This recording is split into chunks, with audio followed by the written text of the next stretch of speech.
Halo, selamat malam teman-teman semua. Aduh. Oke. Hai. Selamat malam. Halo teman-teman semua. Thank you yang udah join di sini. Hai. Gimana kabarnya, udah work from office atau masih work from home? Kalau work from office, mudah-mudahan udah di rumah sekarang. Kan udah jam 7 malam ya. Kalau hari-hari biasa kan biasanya suka masih di jalan. Nah, tapi dengar-dengar kalau teman-teman aku yang udah work from office, dengar-dengar bisa pulang lebih cepet, ya nggak sih? Jadi jam-jam segini nih udah di rumah. Terus jalanan juga udah rada nggak macet. Udah berkurang macetnya. Jadi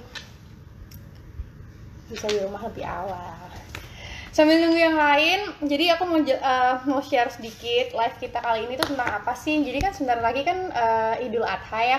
Buat teman-teman yang muslim akan merayakan Lebaran Idul Adha. Dan biasanya kalau Idul Adha itu identik dengan berkurban. Nah, kalau berkurban ini identik dengan penyembelihan hewan untuk kita bagi-bagikan kepada teman-teman yang lain gitu. Nah, cuman sayangnya ketika kita berkurban itu pada prakteknya baik ya dari segi agama dan dari segi sosial tuh baik, sangat direkomendasikan. Tapi pada prakteknya tuh banyak sekali yang pembagian daging kurban itu menggunakan kantung plastik sekali pakai. Nah, sekarang kalau misalnya teman-teman bayangin aja dari satu masjid tuh bisa bagi-bagi mungkin ke daerah sekitar gitu, bisa 100-200 orang gitu. Kalau misalnya di total dari banyak sekali masjid itu kan berarti dikali berapa buah kantung plastik gitu kan. Nah, itu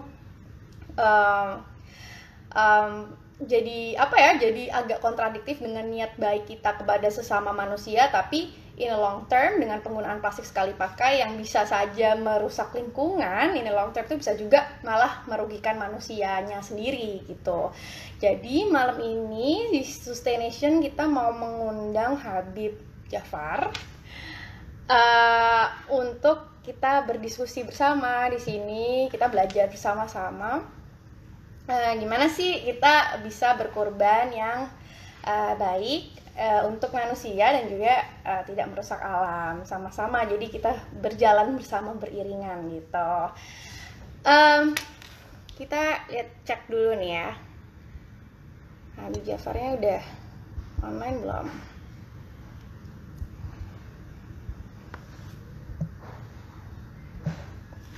Oke, belum. Sambil nunggu, jadi sebenarnya Sustaination dengan teman-teman yang lain, jadi kita itu bersama-sama lagi ngumpulin namanya patungan besek. Jadi ini kita buat teman-teman yang punya rezeki lebih untuk didonasikan, kita tuh lagi bikin program namanya patungan besek di kitabisa.com/patungan besek.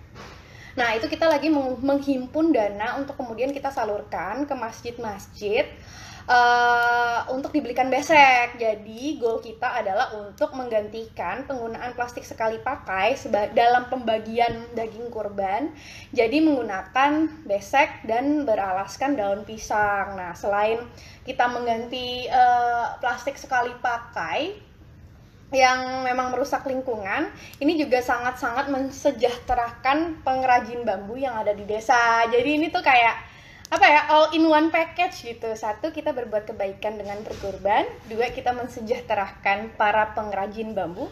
Yang ketiga kita tidak merusak alam dengan plastik sekali pakai gitu. Jadi apa ya, all in one ya, 3 in 1 package. Jadi itu bagus banget, dan besek teman-teman tahu kan kalau itu reusable, terus cantik banget, bisa dipakai buat ngapa-ngapain. Bentar ya, kita sambil.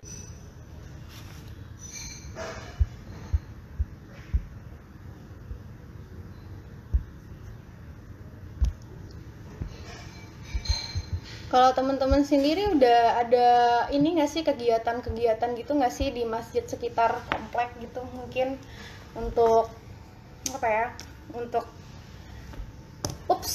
berkurban, inisiasi besek atau lain-lain itu udah ada belum? Cerita dong untuk teman-teman yang mungkin ada inisiatif di sekitar rumahnya. Kalau di sekitar sini sih kayaknya belum ada ya, cuman kalau di pemerintah Depok itu tadi aku baca-baca sedikit, ini mereka sudah melakukan pelarangan untuk bagi-bagi daging kurban dengan plastik sekali pakai. Mereka merekomendasikan pakai besek atau beberapa daerah itu pakai daun jati, terus pakai daun apa ya tahun lalu.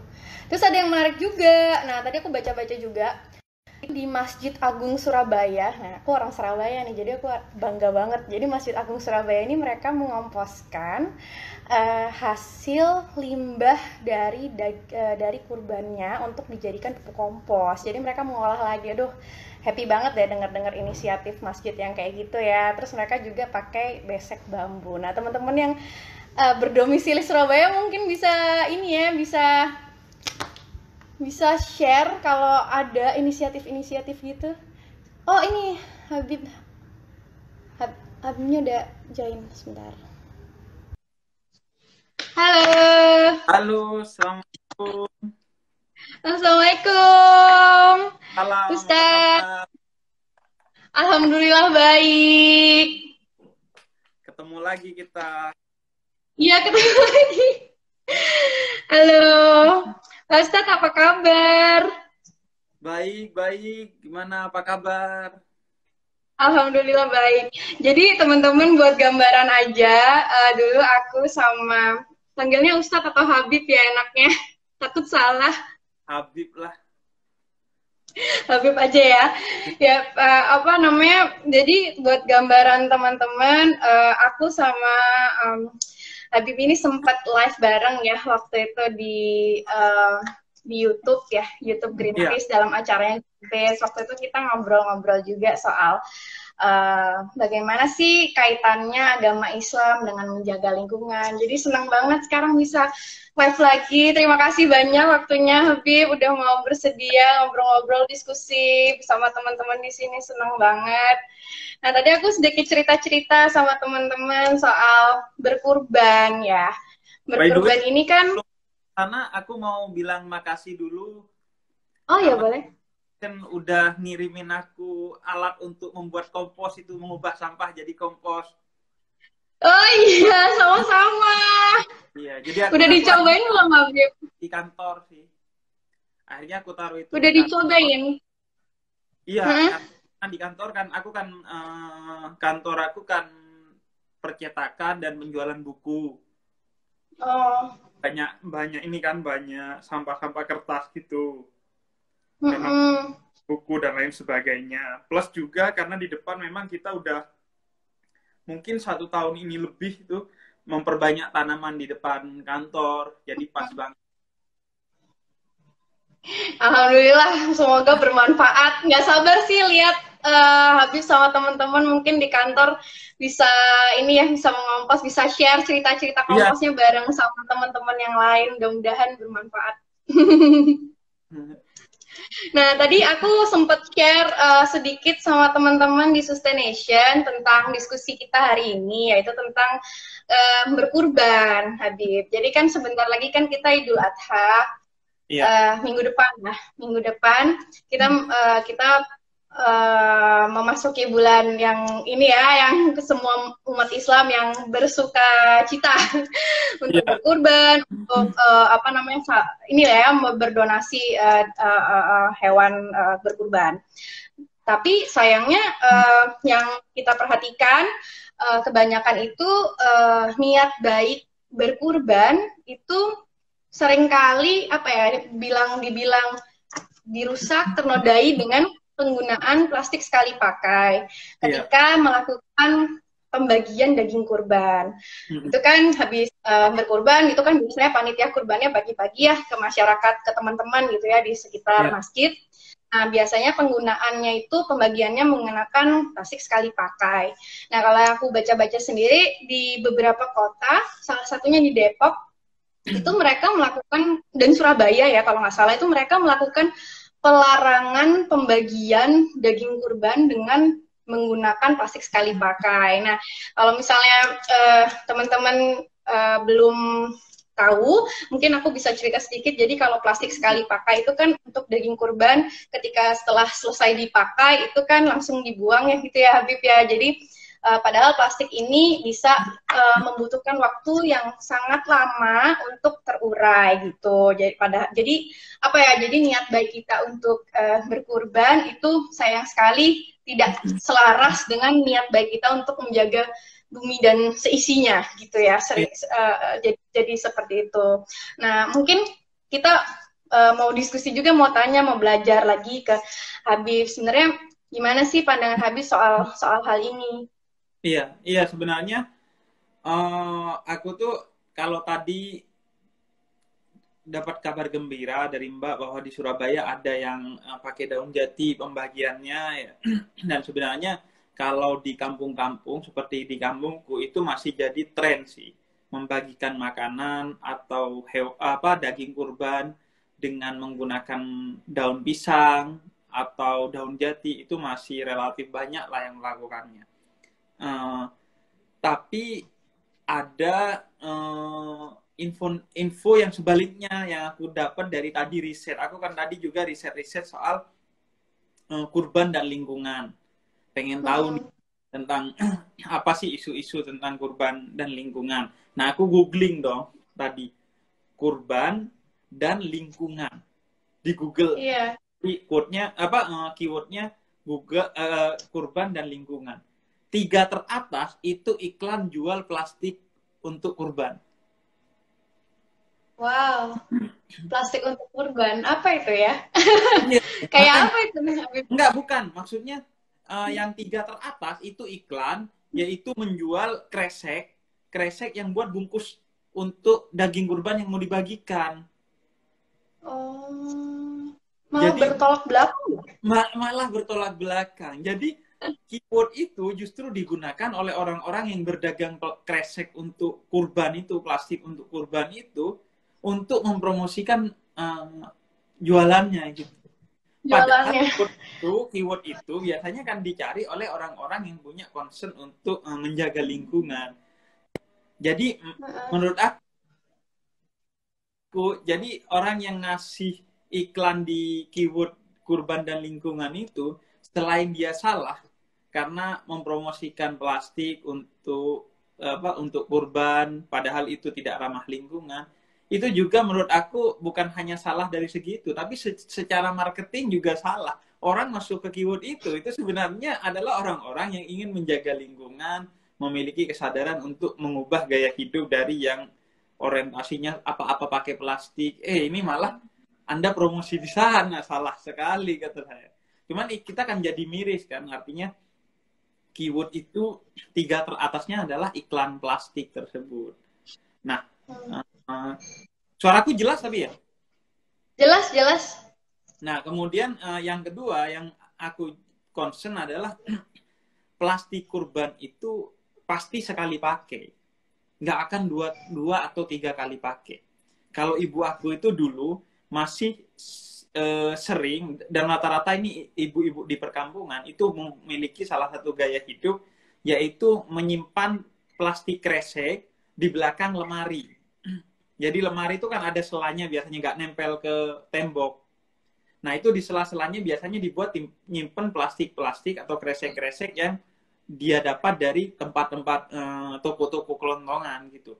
Nah, dan itu disimpan secara rapi, yang kemudian kalau membutuhkan kresek, nggak lagi pakai kresek dari luar gitu, tapi kresek yang sudah dipakai beberapa kali itu dipakai kembali, sampai benar-benar bisa dipakai lagi secara fungsional. Tapi itu bisa digunakan untuk kresek-kresek kalau kita beli di toko-toko kelontongan. Tapi kalau di kambing, kan dia artinya pasti harus dibuang kan. Artinya dampak lingkungannya akan sangat besar. Karena semua plastik yang digunakan untuk membungkus daging kurban itu pasti baunya basah, sedap-sedap mana gitu kan. Iya, betul. Artinya dia harus dibuang, bahkan ada darahnya kan, kemudian bau banget, basah, jadi nggak bisa 2 kali pakai, dia pasti dibuang plastik itu, sehingga menurut aku akan besar sekali sampah yang dihasilkan pada tanggal 30 dan 31 Juli nanti, yaitu pada hari raya Idul Adha dan 1 hari setelah hari raya Idul Adha, karena kan biasanya orang berkurban di hari rayanya atau 1 hari setelahnya. 2 hari itu berarti sampah plastik kita akan berkali-kali lipat dari hari biasanya. Dan itu lagi-lagi seperti yang tadi disampaikan bahwa itu kayak gini, jangan sampai kita itu melakukan satu kebaikan tapi menyebabkan keburukan sebagai efek sampingnya. Jangan sampai melakukan itu. Bahkan kalau dalam teori hukum Islam, yaitu dalam usul fiqh, itu ditekankan bahwa mencegah mafsadat, mencegah keburukan itu harus diutamakan ketimbang mencari manfaat. Jadi mencegah lebih harus diutamakan ya, supaya nggak terjadi buruk, lebih diutamakan daripada mencari manfaat. Betul. Itu teori dasar dalam usul fiqh. Usul fiqh itu adalah teori dasar dalam hukum Islam. Jadi kalau sekiranya akan memberikan keburukan, maka lebih baik tidak dilakukan walaupun ada manfaatnya. Jadi mencegah keburukan itu lebih baik. Nah, padahal ini kan sesuatu yang besar sekali, momen yang besar sekali, dan digalang oleh panitia yang persiapannya tidak 1-2 hari, tapi persiapannya 1 minggu. Seharusnya mereka memiliki kemampuan untuk menyiapkan wadah lain selain plastik untuk menjadi tempat wadah bagi pembagian daging kurban, karena mereka kan pasti mempersiapkan sudah dalam jangka waktu lama gitu. Jadi problemnya adalah pasti pada kesadarannya. Artinya tidak ada kesadaran bahwa memakai plastik yang 1 kali pakai itu adalah buruk bagi lingkungan, buruk bagi peradaban kita, buruk bagi anak cucu kita. Sehingga bagi mereka ya udah nggak ada masalah gitu. Sehingga mereka nggak menganggap ini penting dan akhirnya nggak mengupayakan. Padahal kalau ini diupayakan itu bisa banget. Karena waktu untuk berkurban itu kan masih lama. Biasanya persiapannya sudah jauh-jauh. Kemudian ada panitia yang memang mengurusi itu. Bahkan plastiknya kan biasanya dikasih logo tuh. Kalau yang ngasih masjid ini, biasanya plastiknya ada logonya. Warna putih atau warna hitam ada logonya kan di tengahnya. Nah, buat membuat logo aja bisa gitu. Artinya kan itu beberapa hari setelahnya kan dibikin logo itu. Kenapa tidak mengalihkan saja dari plastik ke entah itu daun atau itu kertas ya mungkin atau apalah yang lebih ramah lingkungan, karena ini momen cuman apa susahnya sih, artinya kan ini momen cuman 2 hari di hari raya dan setelah hari raya. Ayolah kita lakukan minimal diawali dari 2 hari ini untuk menggeser gaya hidup kita dari menggunakan plastik sekali pakai menuju penggunaan hal-hal yang lebih ramah lingkungan. Iya, ya, aduh poinnya bagus banget. Iya, kalau misalnya mau dibahas lagi ya, itu kan berkurban ini kan niat baiknya untuk berbagi sesama manusia ya kan Habib ya. Tadi Habib bilang kalau misalnya mencegah keburukan itu lebih diutamakan daripada mencari manfaat.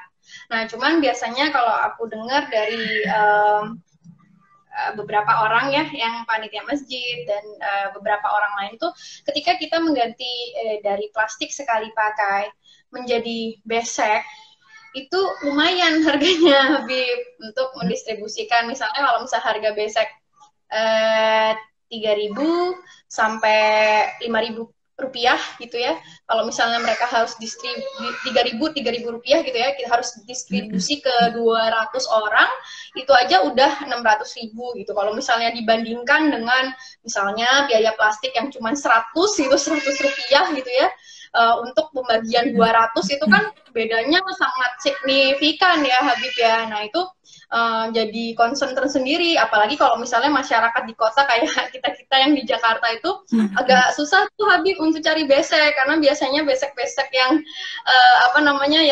yang tersedia itu biasanya pengrajinnya ada di mana ya? Ada di kampung ya, ada di daerah gitu, di desa-desa, ya kan. Jadi mungkin mereka punya persiapan dananya mungkin harus lebih besar, terus mungkin shipping ya Pak, soal pengiriman itu juga harus mencari pengrajin besek yang di kota itu belum ada gitu ya. Nah, itu mungkin Habib punya pandangan juga kali ya, kalau misalnya aksesnya belum tersedia itu bagaimana ya Habib? Kalau misalnya teman-teman bisa gitu nemu besek ya bagus gitu. Tapi kalau misalnya teman-teman masjidnya di Sumatera atau di Kalimantan, saya nggak tahu ya, mungkin akses besek belum tersedia, atau misalnya akses daun gitu ya mungkin nggak tersedia karena di kota besar tuh, gimana ya Habib ya? Ya, kalau menurut aku gini, yang utama adalah kesadarannya dulu. Aku pikir mereka menganggap tidak perlulah susah-susah pakai besek atau yang lainnya atau ada plastik itu karena mereka tidak menganggap ini sebagai sesuatu yang penting. Karena itu penting menjadi kesadaran bahwa menjaga lingkungan itu adalah bagian dari maqasidus syariah, bagian dari tujuan syariat Islam. Jadi tujuan syariat Islam ada 6, salah satunya adalah hifdzul bi'ah, menjaga lingkungan. Jadi kurban ini salah satu tujuannya adalah menjaga lingkungan. Jangan sampai kita berkurban merusak lingkungan gitu. Itu yang pertama, kesadaran itu perlu tumbuh. Kalau udah ada kesadarannya, maka mereka akan mau mengupayakan karena menganggap kalau pakai plastik ini ancamannya dosa. Karena merusak lingkungan gitu. Kalau mereka sampai menyadari ini sebagai dosa, pasti mereka akan menghindari. Kemudian yang kedua soal perspektif. Kalau sudah kesadarannya tumbuh, pasti perspektifnya tidak akan seperti yang disampaikan tadi. Karena perspektifnya kalau kita sudah punya kesadaran, maka kita akan melihatnya begini. Pertama, keuntungannya adalah BC itu biasanya yang menjual adalah orang-orang kampung, pengrajin-pengrajin, yang artinya dengan kita menggunakan BC, artinya kita telah membantu para pengrajin-pengrajin di kampung-kampung itu. Dan kita membantu orang-orang yang pekerjaannya pasti di masyarakat bawah. Kan nggak ada misalnya pabrik BC gitu. Atau BC made in Rusia, BC made in China, kan nggak ada gitu. Artinya kalau kita pakai BC, artinya kita menolong saudara-saudara kita sendiri. Kemudian yang kedua, tapi lebih mahal. Lah, inti dari berkurban itu adalah berbagi kepada orang lain. Maka ketika kita membeli BC, walaupun harganya lebih mahal, tapi menolong perekonomian saudara-saudara kita, itu artinya juga berkurban. Karena korban itu intinya adalah berkorban, yaitu meletakkan untuk berbagi kepada orang lain, walaupun mahal, tapi untuk kebaikan dan kesejahteraan orang lain. Jadi kalau perspektifnya gitu, maka akan enteng aja, walaupun lebih mahal, toh bukan duit-duit kita, kan duit-duit masjid. Yang itu juga amal, membeli BC yang lebih mahal kepada pengrajin BC, itu juga bagian dari amal, bagian dari sedekah, yang nilainya tidak beda dengan berkurban. Jadi kan biayanya bukan dari kita, kan dari dana masjid gitu. Jadi, dan itu artinya sedekah juga ketika kita membeli BC itu juga sedekah. Kemudian yang ketiga, kan yang aku tadi bilang, soal kesadaran. Kalau kesadarannya ada, pasti kita akan mengusahakan. Kalau beli BC berarti harus seminggu sebelum acara BC-nya sudah dipesan atau sudah dikirim. Ya memang kalau kita sudah punya kesadaran lingkungan, tahu bahayanya menggunakan plastik, melakukan itu menjadi tidak berat lagi karena kita tahu bahayanya. Dan kan memang panitia kurban itu biasanya sebelum 1 bulan sebelum acara sudah dibentuk. Pengalamanku dulu di saat aku masih SD atau SMP jadi panitia kurban, itu bahkan 3 bulan sebelum hari raya kurban, artinya 1 minggu setelah Lebaran Idul Fitri, itu biasanya 2 bulan sudah disiapkan. 2 bulan sebelum kurban, 1 bulan setelah Idul Fitri udah disiapkan, dibentuk panitianya. Karena penggalangan dana, harus beli hewannya, harus ini dan itu. Bahkan ada beberapa panitia masjid yang bahkan sebelum Lebaran Idul Fitri sudah membeli dulu kambingnya untuk manajemen keuangannya agar lebih hemat. Jadi dia ngerawat dulu itu kambing agar besar gitu. Nah, kalau sejak 2 bulan sebelum hari raya kurban sudah dibentuk panitianya atau mentok-mentok 1 minggu lah, maka seharusnya mereka bisa dan mau bisa menyiapkan dengan membeli BC. Masalahnya kadang mereka nggak mau. Itu menjadi repot karena nggak tahu dampaknya. Dianggap, alah, pakai plastik bisa, ngapain pakai BC gitu, ngapain pakai itu. Apalagi pilihannya kan juga bukan hanya BC ya. Artinya kan bisa daun pisang, bisa daun jati, bisa apapun lah. Dan atau juga, artinya kalau kesadaran sudah tumbuh, pikiran-pikiran kreatif itu tumbuh. Bukan hanya wah harus besek, berarti enggak. Pikiran kreatif itu pasti tumbuh. Misalnya, panitia kurban tidak menyediakan tempat atau wadah untuk daging kurban. Maka teman-teman yang sudah memiliki kupon untuk mendapatkan daging kurban harus membawa wadah sendiri. Dalam bentuk misalnya panci, dalam bentuk ya apapun, bes atau kantong yang tidak sekali pakai gitu. Kan mereka pasti mau, mereka yang itu kok mereka akan pengen daging kurban kan. Maka seharusnya mereka pasti mau kalau disuruh membawa wadah sendiri untuk kemudian dagingnya nanti ditaruh di sana sehingga nggak ada pengeluaran plastik sama sekali. Kalau mereka nggak mau, nggak mungkin, kebangetan tuh mau dikasih daging kok nggak mau modal. Iya, iya, iya. Bener ya. Intinya kalau misalnya kita sudah paham arti berkurban itu sendiri, berkurban artinya berkorban. Dalam artian kita nggak cuman melihat itu sebagai apa ya, hewan terus berkurban, tapi berkurban secara keseluruhan kita pasti mau mengusahakan, karena kan kita dengan membeli besek atau membeli daun pisang untuk pembagian daging kurban itu kan sebenarnya kita sudah membantu teman-teman kita, saudara-saudara kita yang lain yang pengrajin besek ya, Habib ya. Kebetulan Sustaination juga ada program Habib dengan teman-teman penggiat lingkungan yang lainnya. Kami membuka donasi di kitabisa.com/patungan besek. Jadi kami menerima donasi teman-teman dalam berapapun nanti yang kami akan gunakan untuk membelikan besek ke masjid-masjid yang kita sudah partner gitu, yang sudah kita udah bekerja sama gitu, udah bekerja sama. Jadi kalau misalnya teman-teman ada rezeki lebih bisa bantu beramal juga, berkorban tadi untuk bersama-sama mensejahterakan para pengrajin besek juga gitu. Nah, pertanyaan yang masuk kemarin kan saya sempat buka question box juga nih, Habib, siapa nih yang mau nanya gitu kan. Ada beberapa pertanyaan yang ada salah satu pertanyaan yang menarik buat aku. Gimana kalau misalnya nih masjid terdekat di rumah kita itu memang sudah terbentuk panitianya sudah lama, tapi kemudian ketika sudah mendekati kurban baru tahu nih ternyata masjid di sekitar rumah kita pembagian kurbannya nanti pakai plastik. Nah, ini gimana ya? Gimana kondisinya, karena kan sangat-sangat misalnya kita belum tergabung dengan panitia masjidnya, panitia kurbannya, atau misalnya panitia kurban yang sudah berjalan dari lama tapi kurang tahu mengenai info plastik sekali pakai, atau kurang terinformasi ya kan, kurang terinformasi, mungkin kurang tahu kalau banyak ruginya pakai plastik daripada untungnya, dan sehingga harus ganti ke material yang lebih ramah lingkungan, misalnya seperti besek. Nah, kalau gitu gimana ya menurut Habib sebaiknya nih? Pertama, kalau menurut aku kan soal menjaga lingkungan ini bukan soal setahun 2 tahun, tapi ini proyek bertahun-tahun. Nah, artinya kalau tahun ini sudah tidak bisa diupayakan, minimal sudah disiapkan untuk tahun-tahun berikutnya.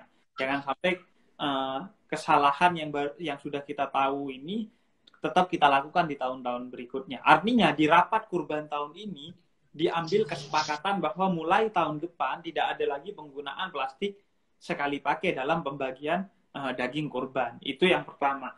Kemudian yang kedua, kalau memang bisa plastik itu dijual, dikembalikan, artinya dijual kepada siapa gitu, orang yang memang menjual plastik ke tokonya bisa dikembalikan, atau kalau bisa plastik itu dialihkan penggunaannya untuk yang lain, jangan untuk pembagian daging kurban.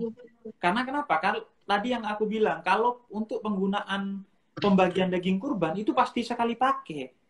Karena yaitu bau, basah, dan ada darahnya. Tapi kalau digunakan untuk lainnya, mungkin tidak sekali pakai. Tapi akan 2, 3 kali, 4 kali pakai. Karena kenapa? Karena nggak bau tadi, nggak basah, dan lain sebagainya. Jadi kalau memang kadung sudah membeli, ya kalau bisa dikembalikan. Dan kalau nggak bisa, digunakan untuk kepentingan lain. Jangan hewan kurban, agar nggak benar-benar sekali nggak pakai. Tapi kalau emang benar-benar nggak bisa, karena kadang ada logonya gitu atau gimana, ya udah kita bicara tentang tahun depan. Karena ini isu yang panjang, menjaga lingkungan ini memang isu yang panjang. Sekaligus juga sebenarnya kan kita ini tidak hanya ingin bicara tentang penggunaan plastik di masjid untuk pembagian daging hewan kurban saja kan. Tapi pembagian berkatan, Kak. Berkatan tuh kalau habis acara Maulid Nabi, Isra Mi'raj apa, biasanya dikasih nasi yang bungkusnya itu kertas, kemudian dibungkus lagi pakai plastik. Bahkan kadang antara aqua dan kue sama nasi, plastiknya itu 2. Jadi ada plastik buat bungkus nasinya doang, ada plastik buat bungkus aqua dan kue-kuenya. Bahkan kadang 3. Ada plastik buat kuenya, plastik buat nasinya, kemudian ini digabungin, dimasukin lagi di satu plastik. Jadi plastik semuanya jadi satu. Dan ketika buka, kemudian dirobek, kemudian dimakan gitu. Nah, itu sekaligus menjadi salah satu poin yang menjadi pelajaran penting dari kurban. Kita tuh kalau mau makan kadang nggak sabaran mau buka ikatan atas plastiknya. Udah lapar kan. Akhirnya plastik itu nggak bisa dipakai 2 kali atau 3 kali karena dirobek gitu kan. Dan memang penjual juga sebaiknya ketika ngikat itu memang ikatannya bukan yang paten gitu agar bisa 2 atau 3 kali pakai atau banyak dipakainya sampai benar-benar hancur gitu. Tentunya yang terbaik adalah mengalihkan sih. Tapi kalau memang sudah terbentuk minimal nggak disobek agar bisa beberapa kali pakai. Nah itu sekaligus pelajaran dari berkurban. Berkurban itu hanya menyembelih sifat kebinatangan yang ada dalam diri kita. Jadi binatang kurban itu hanyalah simbol saja. Tapi yang utamanya adalah sifat-sifat kebinatangan yang ada dalam diri kita. Itu harus disembelih juga. Agar kita menjadi manusia yang seutuhnya. Nah, salah satu sifat kebinatangan itu yaitu tadi. Mau makan, plastiknya masih diikat, dia gak mau tuh sabar membuka ikatan plastik. Maunya langsung robek aja, langsung makan. Nah, itu sifat-sifat kebinatangan seperti itu yang sebenarnya ingin diajarkan oleh Allah melalui Nabi Ibrahim agar sifat-sifat itu dihilangkan dalam diri kita. Jangan sampai sifat itu menguasai diri kita. Jadi, tinggalkan itu. Nah, bagi saya, orang yang kemudian berkurban, tapi dengan naluri yang seperti binatang itu, artinya dia ketika berkurban tadi nggak peduli sama lingkungan, udah dikasih tahu plastik itu bahaya, tapi dia tetap saya nggak peduli gitu, saya tetap mau menggunakan plastik. Justru itulah yang sedang dikritik dari Anda oleh Allah Subhanahu Wa Taala melalui kurban. Hilangkan ego-ego seperti itu, seolah-olah Anda hanya hidup sendiri. Setelah ini nggak ada anak cucu kita yang mau juga menggunakan bumi ini. Ego seperti itu yang sebenarnya ingin dihindarkan oleh Allah melalui simbol menyembelih hewan kurban. Artinya di dalam diri kita utamanya hewan itu disembelih. Jangan ego aja pakai plastik. Kalau pakai plastik nanti anak cucu kita nggak akan menikmati bumi ini karena sudah hancur. Nggak peduli gue. Yang penting gue udah menikmati. Nah itu yang sebenarnya mau dikorbankan dalam perayaan Hari Raya Kurban sebenarnya. Wah, ini banget ya ternyata makna berkurban itu ternyata sangat ini ya, lebih ke diri sendiri selain berkurban, rela berkurban menyisakan lebih banyak lagi, nggak cuman masalah hewan berkurban hewannya aja, tapi juga memperhatikan sampai ke tadi menyembelih ego dan sifat kebinatangan kita sendiri sebetulnya, Habib ya. Menarik banget. Ya karena itu penting digarisbawahi. Soalnya kadang orang itu menganggap ketika Islam menganjurkan untuk menyembelih hewan kurban, seolah-olah Islam ini tidak concern kepada cinta kasih kepada binatang. Seolah-olah seperti itu. Padahal nggak ada hubungannya. Bahkan hewan kurban itu di dalam Al-Quran disebutnya dibhil adib, sesembelihan yang besar, yang mulia, yang agung. karena penghormatan Allah kepada hewan-hewan yang dikurbankan itu. Nah, karena penghormatan Allah kepada hewan yang dikurbankan itu, maka Rasul pun diajarkan secara syariat untuk menghormati seluruh hewan, baik hewan yang dikurbankan maupun hewan yang tidak dikurbankan. Misalnya, hewan yang tidak dikurbankan. Rasul itu dalam satu kisah di Riyadhus Shalihin pernah menegur dengan keras seorang yang memiliki unta, tapi untanya itu punggungnya sama perutnya itu tipis banget, artinya kurus banget. Dan unta itu datang kepada Nabi dan berbicara kepada Nabi, mengeluh kepada Nabi karena gak dirawat dengan baik oleh pemiliknya, dan akhirnya Nabi menegur dengan tegas pemiliknya agar merawat untanya sebagaimana ia merawat dirinya dia sendiri. Bahkan di surat An-Naml ayat 18-19 itu ada kisah Nabi Allah Sulaiman bersama ribuan pasukannya ketika berjalan di satu lembah, itu sampai ada rombongan semut yang sedang menyeberang. Terus kata ketua semutnya, berhenti. Kalau kita nyebrang sekarang pasti diinjek sama pasukannya Nabi Sulaiman. Walaupun nginjeknya atas dasar ketidaktahuan. Kemudian Nabi Sulaiman berhenti dan ketawa. Karena Nabi Sulaiman kan bisa mengerti bahasa binatang, sebagaimana Nabi Muhammad. Maka akhirnya berhenti dan kata Nabi Sulaiman, enggak, aku gak akan menginjak kalian. Silahkan lewat dulu. Itu hanya semut gitu.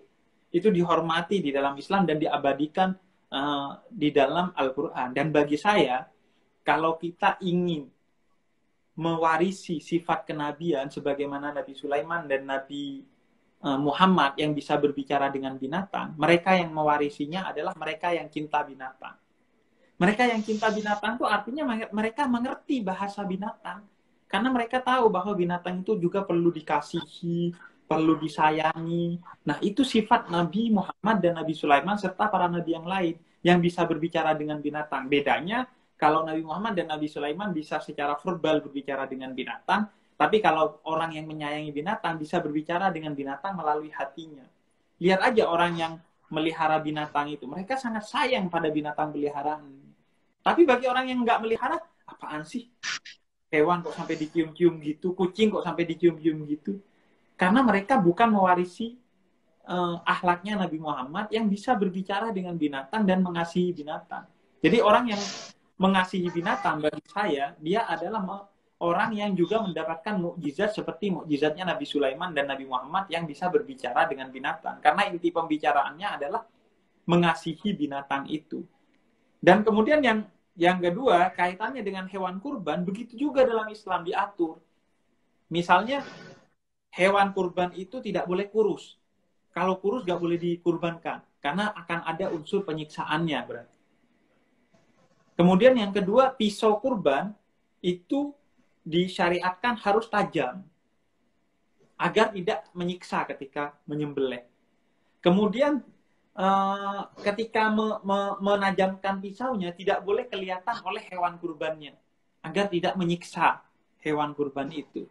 Kemudian hewan kurban yang sakit gak boleh dikurbankan. Kemudian hewan yang hendak dikurbankan harus diberi minum dulu sebelum disembelih, dia harus diberi minum dulu. Kemudian matanya harus ditutup ketika disembelih, jangan sampai dia melihat ketika dirinya disembelih.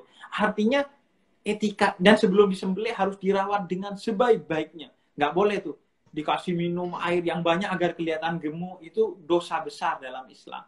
Jadi banyak sekali aturan-aturan yang Allah sebenarnya ingin mengabarkan kepada kita. Ketika kamu menyembelih hewan kurban, bukan berarti kamu jahat kepada mereka dan bisa berlaku seenaknya kepada mereka. Ini justru adalah pembelajaran untuk mengasihi binatang, mengasihi orang-orang yang bukan manusia, dan juga mengasihi diri sendiri dengan menyembelih sifat kebinatangan yang ada dalam diri. Wah, ternyata banyak banget ya, ternyata pelajaran yang kita dapat dari berkurban, gak cuman kita berkurban dan berbagi sesama manusia, tapi ternyata banyak sekali yang diajarkan oleh Islam dengan cara berkurban ini ya, Habib ya. Kalau ada satu lagi yang sebenarnya aku pengen bahas itu yang sering banget keluar nih setelah Idul Adha itu berita-berita tentang pembuangan limbah hewan-hewan kurban, Habib. Nah, biasanya itu beberapa masjid ya, mungkin nggak semuanya, itu membuang limbah hewan kurban yang bentuknya darah, mungkin jeroan, mungkin itu ke saluran air, atau bahkan tahun lalu tuh sempat ada berita sungai itu di Ciliwung kalau nggak salah itu bau sekali karena ada sangat banyak limbah hewan kurban yang dibuang ke saluran air dan berkumpul di sungai di Ciliwung. Nah, salah satu inisiatif yang tadi aku baca itu di Masjid Agung Surabaya itu mereka mengomposkan sisa limbah hewan kurban ini jadi pupuk gitu. Jadi mereka olah kemudian menjadi pupuk. Nah, menurut Habib, kalau misalnya ini hewan kurban sudah disembelih gitu ya, sudah prosesinya sudah berlangsung, ini sebaiknya itu limbahnya itu, halo, oh terputus, halo. Halo? Habib bisa dengar suara saya? Halo? Halo? Halo? Halo? Bisa ya? Iya, halo. Iya, sudah bisa ya. Nah, kalau dari Islam sendiri, apakah ada aturan tertentu bagaimana cara mengolah limbah hasil berkurban ini, Habib? Apakah tadi seperti Habib tadi kan cerita sebelum berkurban tuh bahkan sudah ditentukan cara-cara merawat hewan kurbannya, cara-cara penyembelihannya pun sudah diatur sebagaimana rupa sehingga hewan-hewan ini kita kasihi gitu, walaupun disembelih kita tetap rawat dengan baik gitu kan, dan pemilihan hewan kurban yang tidak boleh kurus, tidak boleh cacat, tidak boleh sakit, itu kan sudah diatur. Nah, gimana tentang pembuangan limbahnya sendiri, Habib? Apakah juga sudah diatur di dalam Islam? Iya, sebenarnya semua itu diatur. Artinya aturannya tidak secara spesifik limbah itu harus diapakan, tapi secara general bahwa jangan sampai ketika kita melakukan kebaikan itu membuat terjadinya keburukan lain sebagai efek samping dari kita melakukan kebaikan itu sendiri. Jadi itu poinnya sebenarnya. Maka dari itu limbahnya pun harus dibuang atau harus diperlakukan secara tepat agar tidak merusak lingkungan. Karena ingat, kurban itu sifatnya sunnah.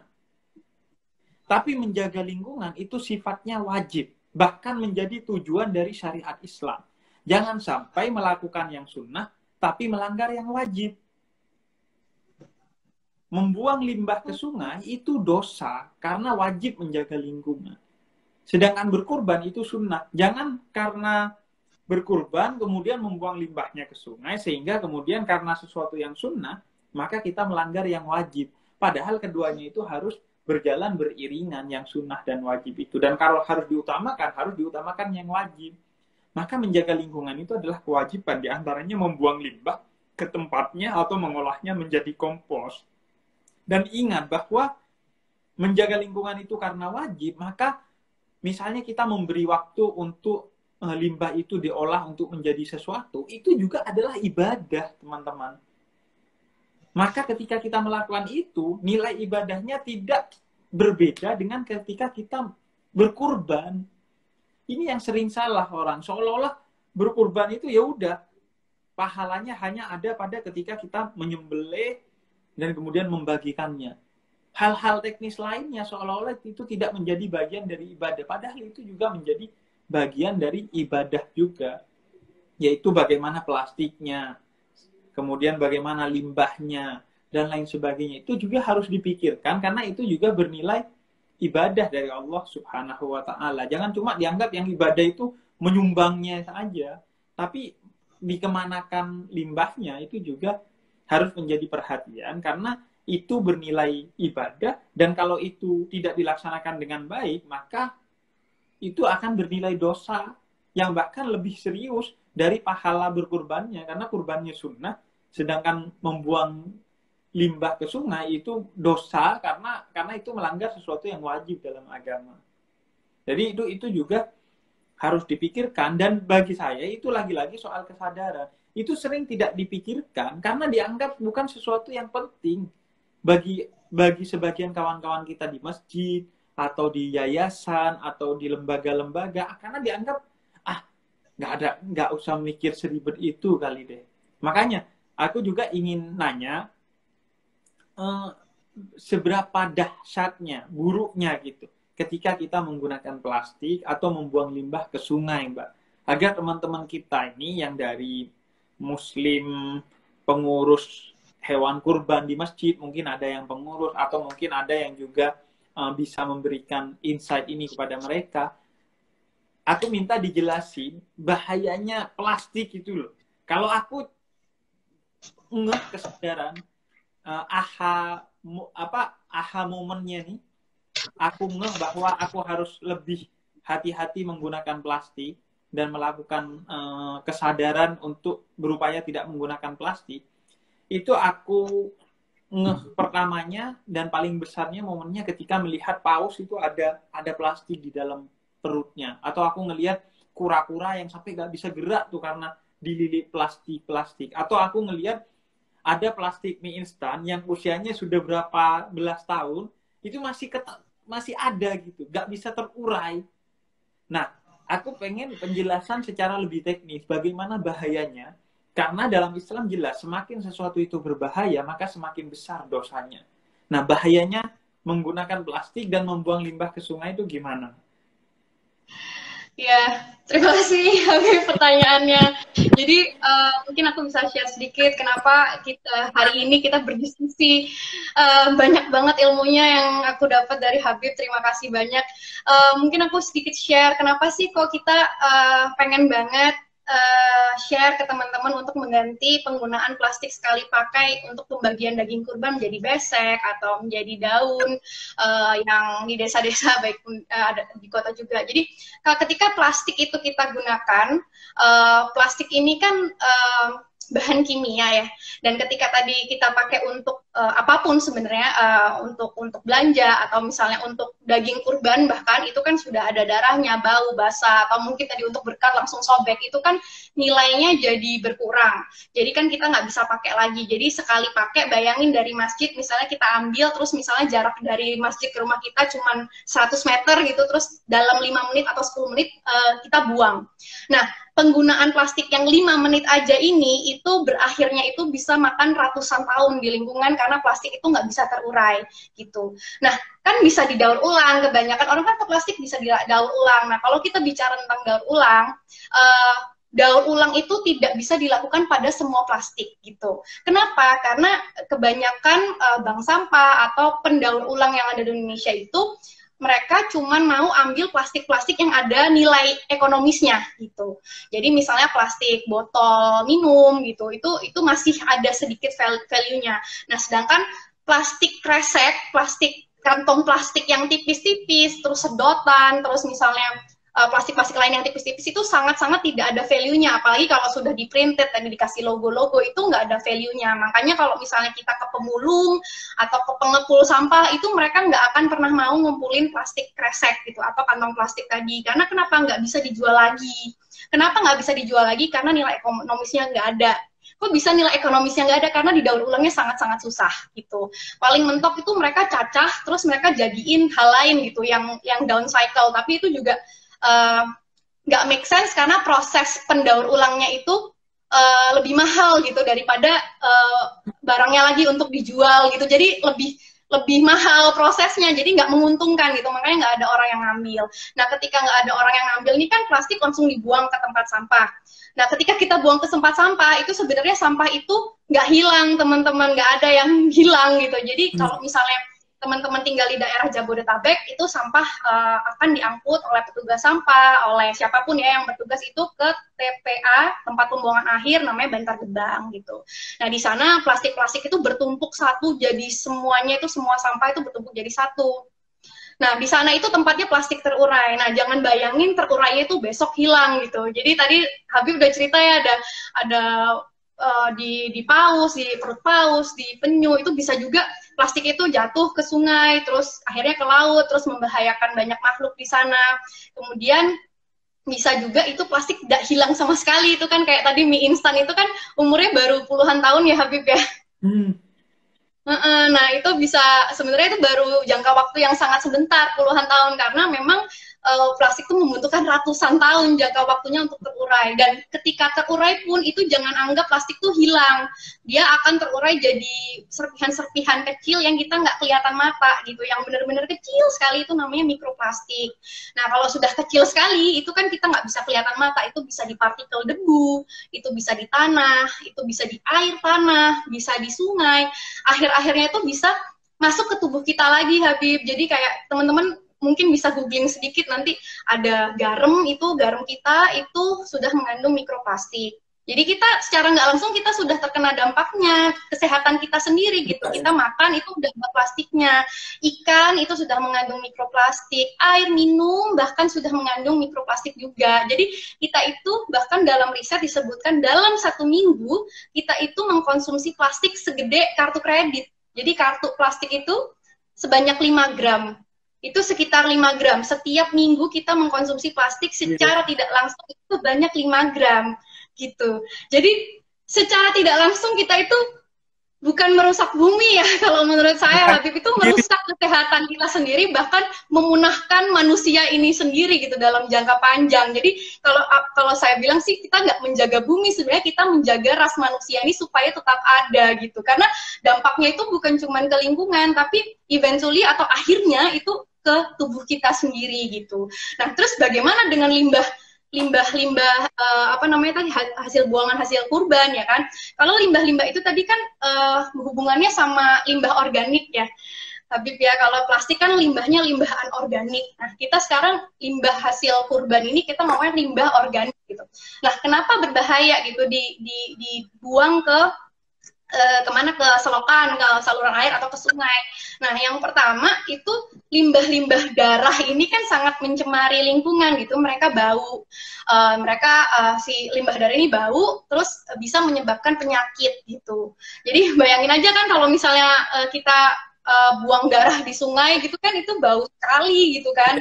Apalagi itu bisa sampai di sungai besar dan akhirnya ke laut, tuh akan terjadi pencemaran yang sangat luar biasa gitu. Nah, terus gimana kalau misalnya kita plastikin aja gitu ya, kita plastikin gitu, kita bungkus, abis itu kita buang aja gitu. Nah, kalau kita buang, lagi-lagi itu akan ke tempat pembuangan akhir. Nah, ketika ke tempat pembuangan akhir, sama seperti sampah organik kita di rumah, kalau kita tidak komposkan, itu dia akan tertimbun dengan sampah-sampah yang lain, dan itu tidak akan hilang. Itu kalau dulu kan, saya sempat mikir juga sih, kalau kita buang sampah organik kan dia akan terurai. Nah, itu yang terjadi tuh tidak seperti itu di TPA. Dia akan terurai dan menghasilkan gas metana. Nah, gas metana ini dia meledak gitu, dia menyebabkan ledakan. Nah, kalau ini sudah meledak di TPA, TPA-nya itu bisa longsor. Nah, kalau sudah longsor kan ini bisa membahayakan manusia-manusia yang bekerja di sana. Misalnya salah satunya itu TPA yang di Tangerang itu kemarin waktu Lebaran Idul Fitri itu kemarin itu meledak terus longsor. Longsornya itu sampai nutup sungai gitu, Habib. Itu karena ada ledakan TPA. Bahkan kalau nggak salah 5 tahun atau berapa tahun yang lalu itu ada ledakan di TPA Liwi Gajah yang di Jawa Barat, itu sampai menewaskan sampai ratusan orang, kalau nggak salah sampai 90-an orang itu meninggal karena longsornya itu dahsyat sekali gitu. Jadi ngebayanginnya itu kayak kita buang sampah organik gitu ya ke sungai, itu bisa membahayakan makhluk hidup yang di sungai. Atau kalau misalnya kita bungkus pakai plastik itu terus kita buang ke tempat sampah, berakhir di sana, itu bahkan bisa mencelakakan manusia-manusia lain. Jadi mungkin kita tidak bertindak untuk menjaga bumi, tapi kita juga menjaga keseluruhan isinya, termasuk manusia dan hewan-hewan yang ada di sekitarnya. Jadi benar-benar kita ya tadi sesuai banget yang dengan hakikat berkurban, kita kita menyayangi diri kita sendiri, kita mengasihi orang-orang di sekitar kita, dan juga yang penting kita juga menjaga bumi keseluruhan isinya yang menjadi sebenarnya adalah wajib ya dalam ajaran Islam gitu. Jadi iya gitu sih. Jadi sangat penting sebenarnya untuk melakukan ini secara bersamaan. Iya, aku sih ingin komentari bahwa sebenarnya kalau di Islam itu misi utama Nabi Muhammad kan, wa ma arsalnaka illa rahmatan lil alamin. Misi utama Nabi Muhammad dari Allah itu adalah menjadi juru cinta rahmat bagi semesta alam, bukan hanya manusia, bukan apalagi hanya sekedar umat Islam, tapi semesta alam. Mau tanah, mau udara, mau oksigen, atau binatang, tumbuhan, semua manusia. Orang Islam itu kalau mengikuti Nabi Muhammad, dia harus menjadi juru cinta, orang yang terbaik dalam memberikan kebaikan bagi seluruh alam semesta dan segala isinya yang ada di dalamnya. Jadi itu sebenarnya lurus sekali dengan apa yang disampaikan tadi. Kemudian yang kedua, wah enggak deh, saya enggak peduli sama orang lain. Enggak peduli mau anak cucu saya enggak menikmati, kayak mau tercemar. Oke, aku kasih ayat yang lain. In ahsantum ahsantum li anfusikum. Kata Allah, kalau kamu berbuat baik, kebaikan itu akan kembali kepada dirimu. Dan kalau kamu berbuat buruk, keburukan itu akan kembali kepada dirimu, kata Allah. Jadi minimal, kamu menjaga lingkungan untuk dirimu sendiri deh. Karena ketika kamu tidak menjaga lingkungan, yang itu artinya keburukan, maka keburukan itu suatu hari akan kembali kepada diri kita sendiri. Oh enggak kok, saya buang plastik, plastiknya kemudian dibawa ke Bandar Gebang, kemudian Bandar Gebangnya meledak, kemudian ledakannya menewaskan orang-orang yang ada di sana, bukan saya kok yang rugi. Iya, secara duniawi memang yang mati bukan Anda karena plastik yang Anda buang. Tapi secara ukhrawi, Anda berarti termasuk adalah orang yang membunuh orang-orang yang mati di Bandar Gebang karena ledakan sampah itu. Dan kata Allah, siapa yang membunuh satu orang tanpa alasan yang jelas, maka ia seperti membunuh seluruh manusia di muka bumi ini. Jadi, in ahsantum ahsantum li anfusikum. Kita melakukan kebaikan minimal kalau kita gak peduli sama lingkungan dan orang lain, minimal untuk diri kita sendiri. Karena segala sesuatu yang kita lakukan di muka bumi ini akan mendapat pertanggungjawabannya di akhirat kelak gitu. Jangan-jangan jelek banget kan Anda masuk neraka. Kenapa saya masuk neraka? Soalnya buang sampah sembarangan. Aduh, yang lain masuk nerakanya karena ini, karena itu. Anda karena buang plastik di laut kan. Kemudian yang terakhir, yang ketiga yang ingin aku sampaikan, kayaknya usul aku buat teman-teman nih, mungkin ada pengurus masjid, dan nanti aku akan tweetkan serta aku share juga di Instagram aku. Ini penting sekali buat teman-teman yang mendengar yang mungkin pengurus masjid atau bisa mengusulkan, tolong bikin satu koordinator di panitia kurban itu yang khusus mengurusi lingkungan atau koordinator bidang limbah yang tugasnya adalah mengkompos limbahnya dan melakukan penyediaan BC atau alat-alat lain sebagai wadah yang bukan dari plastik. Kayaknya itu harus jadi SOP di setiap panitia kurban. Ada divisi khusus khusus penjagaan lingkungan. Jadi semua yang kaitannya dengan lingkungan dia yang ngatur. Misalnya nggak pakai plastik, dia yang melakukan pengadaannya. Limbahnya dikemanakan, dia yang melakukan pengurusannya. Kemudian apapun deh, termasuk, karena biasanya ada nih divisi lingkungan ini di kurban ada, tapi tugasnya cuman adalah membersihkan tempat yang sudah digunakan untuk berkurban, karena kan baunya biasanya menyengat. Nah, tugas divisi ini, divisi kebersihan, ini biasanya adalah cuman itu, bersihin lantai yang sudah digunakan untuk tempat geletakin hewan-hewan kurban atau daging-daging kurban. Nah, seharusnya divisi kebersihan ini ditambah. Namanya adalah divisi kebersihan dan lingkungan hidup. Jadi kerjaan dia selain membersihkan di hari H, juga setelah hari H mengurus limbah-limbah yang dihasilkan dari penyembelihan hewan kurban itu. Ataupun sebelum hari H, dia mengurus pengadaan wadahnya, yaitu agar wadahnya tidak plastik, sehingga nggak ada alasan lagi, oh ini biar soalnya waktunya mepet, nggak ada, kan ada divisinya, udah, jadi dia yang bertanggung jawab. Dan bagi saya itu kayaknya 2-3 orang udah cukup sih untuk ngurusin begituan, dan itu ibadah gitu, yang bisa jadi ibadah itu lebih besar dari berkurban. Seru banget pembahasannya, ternyata banyak banget pelajaran yang kita bisa tarik dari hari raya berkurban. Tapi maaf tadi keputus ya, karena ada 1 jam itu banget. Karena saya nggak mau potong, soalnya banyak banget ilmunya. Iya. Ya, jadi itu sih intinya, maksud aku harus ada divisi yang mengurusi selain kebersihan juga adalah lingkungan gitu. Agar betul-betul kita kafah. Kafah itu artinya utuh gitu ibadah kita, bukan ibadah tapi nyusahin orang lain gitu, jangan sampai begitu gitu. Dan sebenarnya ini kita nggak bicara kurban doang sih, tapi dalam segala ibadah kita, karena seringkali tadi yang aku cerita masjid itu penggunaan plastiknya sering barbar banget gitu. Wah, bungkus ini pakai plastik, bungkus itu pakai plastik gitu. Jadi kita biasakan. Dan aku pikir kalau mentok, udah deh, yang mau menerima wajib bawa wadah sendiri. Itu Wadah sendiri. mau sih. Itu pasti mau karena mereka akan butuh daging itu. Apa susahnya? Jadi suruh aja mereka yang mau ikut, yang mau ngambil daging kurban harus bawa wadah sendiri sehingga nggak nambah wadah lagi. Tapi yang susahnya adalah karena seringkali masjid itu ngasih logo di plastiknya. Nah, logo itu padahal seringkali yang membuat ibadah mereka jadi gagal karena riak akhirnya. Jadi kalau kita pentingkan logo itu, jadi biarkan orang bawa wadah sendiri aja biar mereka nggak nambah sampah plastik lagi. Dan memang harus ada divisi limbah karena kepedulian pada lingkungan itu adalah salah satu tujuan. Bukan cuma syariat loh ya, tapi tujuan dari syariat Islam. Jadi ada syariat Islam, ada tujuan. Ini tujuannya. Jadi semua syariat Islam harus bermuara ke sana.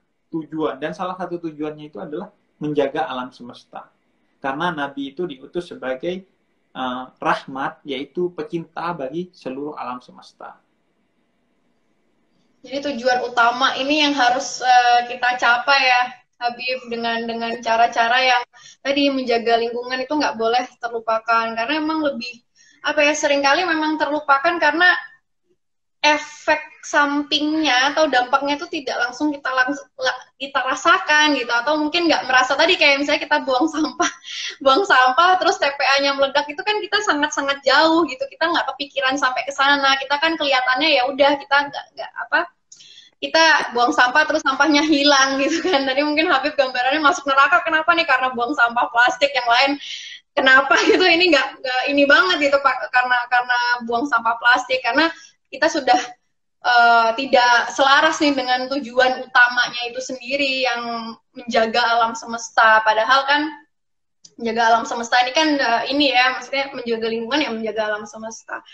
Mungkin sebagai closing statement Habib untuk diskusi malam ini, aku senang banyak banget ilmunya. Mungkin kalau misalnya aku boleh rangkumin sedikit tadi, berkorban untuk alam dan manusia dan alam, karena tadi Habib mungkin yang ketinggalan teman-teman juga, tadi Habib juga udah share, berkorban itu hakikatnya nggak cuma berkorban untuk manusia, nggak cuma sunnah dalam Islam, tapi lebih ke keseluruhan. Jadi berkorban untuk manusia secara sosial, kemudian mengasihi binatang, karena ada aturan-aturan yang harus dipatuhi dalam Islam sebelum berkorban, saat berkorban, dan bahkan setelah berkorban, dan juga melatih diri kita sendiri untuk menyembelih ego atau sifat kebinatangan kita sendiri, sehingga kita setelah berkorban itu menjadi manusia yang lebih baik gitu ya Habib ya. Mungkin sebagai closing statement, jadi menurut Habib nih, berkorban yang bagaimana yang sebaiknya selaras dengan syariat Islam untuk manusia dan alam. Tadi kita pakai besek dengan panitia kurban, mungkin ada tips lain untuk teman-teman supaya kurbannya bisa secara mudah. Iya, aku ingin menggambarkan biar mudah diingat. Jadi seperti ini. Kalau ini berkurban, maka ada 3 garis. Ada 2 garis ke kanan ke kiri dan 1 garis ke atas. Berkurban itu yang pertama tujuannya adalah ke atas, yaitu ke Allah Subhanahu wa Ta'ala, sebagai bentuk kepatuhan dan ibadah kita kepada Allah. Kemudian yang kedua, berkorban itu adalah ada 1 aspek garis ke kanan, yaitu untuk kepada sesama manusia, yakni kita berbagi daging kurban kepada orang-orang yang kelaparan, atau orang-orang yang mungkin setahun nggak pernah makan daging karena nggak punya uang untuk makan daging. Mari 1 tahun sekali aja kita ngasih mereka kesempatan untuk makan daging. Kemudian yang ketiga, ini yang menjadi poin penting pada pembicaraan kita kali ini, ada juga garis ke kiri, yang setara dengan ke manusia, yaitu ke lingkungan. Di dalamnya ada, pertama, jangan sampai ketika kita berkurban, kita menyiksa hewan-hewan yang kita kurbankan. Kemudian yang kedua, jangan sampai ketika kita berkurban, kita merusak alam semesta, merusak lingkungan, seperti limbahnya atau plastiknya dan lain sebagainya. Nah, ketiganya ini harus nyambung. Ketiganya ini harus nyambung. Jangan sampai kita karena beribadah kepada Allah tapi zolim kepada binatang atau tidak mengembangkan kesadaran lingkungan. Atau karena kita mau berkurban kepada Allah sampai dipaksain sehingga uang untuk beli hewan kurbannya hasil dari korupsi misalnya. Hanya karena mau berkurban, itu juga sesuatu yang berarti menyalahi aspek kemanusiaannya. Padahal kurban itu juga punya dimensi aspek kemanusiaan. Makanya kenapa kan ceritanya kurban itu awalnya kan Nabi Ismail. Nabi Ismail itu mau disembelih kan, disuruh disembelih sama Allah. Kemudian Nabi Ibrahim melakukan ketaatan kepada Allah dan mau menyembelih Nabi Ismail. Tapi kemudian diubah jadi kambing kan, jadi domba. Nah, salah satu pembelajarannya itu sebenarnya Allah ingin menyampaikan kepada kita bahwa sejak agama samawi diturunkan oleh Allah melalui Nabi Ibrahim, maka tidak ada lagi manusia yang boleh ditumpahkan darahnya hanya karena untuk Allah Subhanahu wa Ta'ala. Karena sebelum itu ada kaum-kaum masochis, kaum-kaum penyembah dewa yang dia mempersembahkan anaknya disembelih untuk kepada Tuhan gitu, sebagai persembahan kepada Tuhan. Melalui kurban Allah ingin mengatakan bahwa gak ada lagi boleh manusia dibunuh hanya karena untuk Allah. Karena kita menyembah Tuhan yaitu Allah yang tidak haus darah. Dan karena itu juga gak boleh lagi ada orang yang atas nama berjihad membunuh manusia lain untuk apa? Untuk Allah, katanya gak ada. Maka kurban itu 3 dimensi itu. Ibadah kepada Allah, tapi juga ibadah sosial kepada sesama manusia dengan berbagi, dan juga ibadah sosial kepada lingkungan, yaitu kepada binatang, tumbuhan, dan alam semesta agar tidak menyakiti, mengotori, dan menodai alam semesta. Jadi ketiganya ini harus sinkron. Jadi seringkali yang sinkron cuma 2, ibadah kepada Allah dan berbagi kepada manusia. Tapi ke alamnya ini sering lepas. Nah, kalau ini lepas, maka nilai ibadahnya tidak kafah seperti yang saya tadi bilang. Tidak utuh. Karena kenapa? Karena ketika kita melakukan kebaikan kita menyebabkan keburukan pada hal lain. Baik kepada manusia, tapi karena limbahnya gak diurus dengan baik dan karena menggunakan plastik, kebaikan kita kepada manusia juga berimbas pada keburukan kepada binatang, hewan, dan alam semesta, lingkungan. Maka berarti bukan hanya tidak sempurna ibadah kita, bahkan bisa minus. Karena kenapa? Karena berkurban itu sunnah, sedangkan menjaga lingkungan itu wajib. Jadi itu mungkin sebagai closing statement dari saya. Dan sekiranya kalau tidak siap dengan segala resiko berkurban, termasuk mengurus limbahnya dan membuat manajemen agar tidak menggunakan plastik, mending nggak usah berkurban deh kalau nggak siap. Karena segala ibadah itu dalam Islam harus dilandaskan kesiapan. Berangkat ke haji harus siap, harus mampu. Nah, seringkali kemampuan dan kesiapan itu diukur hanya secara fisik. Saya punya duit kok buat beli kambing untuk saya kurbankan.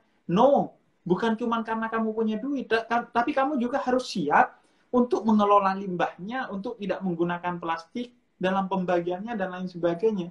Kalau kamu anggap itu repot dan kamu gak siap, ya udah jangan berkurban. Karena tadi yang saya bilang di awal, menutup mafsadat, mencegah mafsadat, mencegah keburukan itu lebih utama dalam Islam daripada mengejar manfaat. Itu teori dasar dalam usul fiqh, yaitu teori dasar filosofi hukum Islam. Jadi kalau Anda nggak mau susah, dianggap mengurus limbah menjadi kompos itu susah, ya udah nggak usah berkurban aja. Karena kurban sejatinya bukan hanya menyembelih, bukan hanya membagikan, tapi mengurus limbahnya dan juga menjaga lingkungan dengan tidak menggunakan plastik dalam pembagian hewan kurban. Dan kalau Anda merasa sulit mendapatkan besek dan lain sebagainya, ayo kita upayakan untuk tahun depan agar masalah ini selesai. Dan untuk tahun ini, seperti yang tadi disampaikan bahwa Sustaination sudah melakukan penggalangan dana kan melalui Kita Bisa untuk membantu teman-teman dalam penyediaan besek-besek di masjid-masjid untuk pembagian daging kurban. Nah, minimal kalian yang nggak bisa berkurban dalam bentuk kambing, karena mungkin banyak orang-orang yang nggak punya duit untuk berkurban kambing. Nah, menyumbang melalui Kita Bisa ke Sustaination ini bagi saya adalah bagian dari upaya berkurban dalam level yang lebih rendah gitu. Terima kasih Habib, sharingnya, ilmunya banyak sekali. Terima kasih banyak, dalam 1 jam kita belajar banyak sekali. Teman-teman di sini juga terima kasih sudah stay tune. Mudah-mudahan ilmunya bermanfaat. Mudah-mudahan kita semua bisa menjadi manusia yang lebih baik setelah Idul Adha ya Habib ya. Kalau teman-teman mau berkorban sedikit rezeki untuk membantu masjid-masjid, beberapa masjid di Indonesia yang sudah bekerja sama dengan Sustaination dan teman-teman yang lain, bisa ke kitabisa.com /patungan besek gitu. Jadi kita bisa bersama-sama membantu untuk masjid-masjid ini tidak menggunakan plastik sekali pakai lagi, tapi lebih menggunakan besek yang pastinya lebih ramah lingkungan dan juga bisa membantu para pengrajin besek di daerah. Sekali lagi terima kasih Habib, ilmunya sangat bermanfaat. Mudah-mudahan teman-teman di sini juga senang. Nanti aku save live-nya di Instagram, bisa ditonton lagi. Terima kasih teman-teman. Assalamualaikum semuanya.